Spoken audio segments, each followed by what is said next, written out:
Good morning, Wycliffe Barrett here from Xplane Dedicated, and I'm going to do a short vlog on how to use standard arrival charts and instruments approach charts together. See you on the other side of the trail.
I'm on the other side of the trailer here, and I said I would redo the film because the quality on the first one was terrible.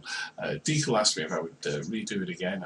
That's not a problem at all. So here we go. Two charts here that we require, which is Cardiff 1 Alpha 1 Echo Star, standard terminal arrival route, and on the right hand side here we've got the instruments approach chart. Okay. And the two charts have to be used in conjunction when arriving at Cardiff. Now, not all airports are like this. A great many are, where you need two charts. You need the instruments chart and the star arrival.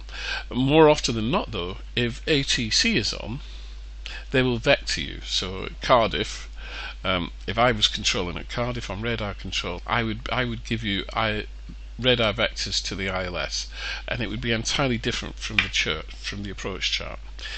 You could, if you're flying online but there is no ATC, you could vector yourself in the same way, yeah. Or you could, and if you're online and there is no ATC, you could follow the full procedure. So that's what I'm going to show you now, is the full procedure, okay. And then at the end I'll talk about vectoring as well. Alright, so the full procedure. You're using the Cardiff 1 Alpha. 1 Echo is rarely used indeed. It's generally the Cardiff 1 Alpha, okay, arrival. So you arrive at Retzi, and at Retzi you need to begin your descent down to flight level 160 to be level by AMRAL here. Yeah, passing AMRAL, you need to be descending to flight level 150 by Riles. Passing Riles, you continue descent flight level 110 to Dobem. Passing Dobem and turning right on a track of 211 degrees, descending to altitude 6,000 feet by Kukis. Okay. Now at Kukis we've got the SLPs. Yeah, SLPs. It took me ages to figure out what SLP was one, and it's speed limiting point. Speed limiting point. See these little stars here, SLP next to it there, and then on the other one here, SLP in the little stars. Speed limiting point. That means that you must be at 250 knots by this point, okay, 250. From this point you continue descent to the Cardiff NDB to arrive at the Cardiff NDB at 3,000 feet on the QNH, okay, 3,000 feet at the QNH. Don't forget, transition is 6,000 feet here at Cardiff, so at 6,000 feet you would go from standard to millibars. Okay, so you go from standard to millibars in the QNH. Okay, when you get to the Cardiff NDB here, this is where things get interesting. You can, if you wish, go into the Cardiff hold Charlie Delta Foxtrot hold there. We won't talk about that. Or you can then begin the procedure. Okay, so the procedural approach. Sometimes if you've got ATC and they say, oh, it's a Cardiff 1 Alpha arrival, you could ask for the procedural approach and they'll give you instructions to conduct the procedural approach. Okay,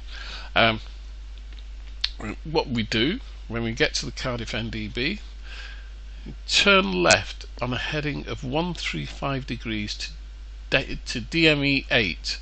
Okay, so 8 miles out on the radial 135. You begin your descent to altitude 2,200 feet, as indicated down here on the chart, and then you make a left turn to the runway heading of 299 degrees. Okay, so left turn to 299 degrees. Excuse me, and you will capture the localizer at 2,200 feet and begin your descent at DME 6, so it's 6 miles. You will begin your descent. In the turn, you should be speed 180. Okay, no greater than 180 in the turn. Okay, depending on aircraft. If you're using a 737, 747, etc., or Airbus A320, that turn would be at around about 180 knots. Certainly no faster. Otherwise, you'll go through the localizer. Okay. When you get to DME 6, there is no speed restriction, and you will descend on the glide path down to the runway. It's quite straightforward. Yeah, quite straightforward indeed. Right. If, on the other hand, you're vectoring yourself, right, the best way of doing the vectoring is, if we look at the star arrival chart here, is you come down here with the normal descents, etc., as I indicated previously, and approximately 5 miles, 2.5 miles from the airport, turn left on a heading of 120 degrees, excuse me. Okay, left on a heading of 120 degrees.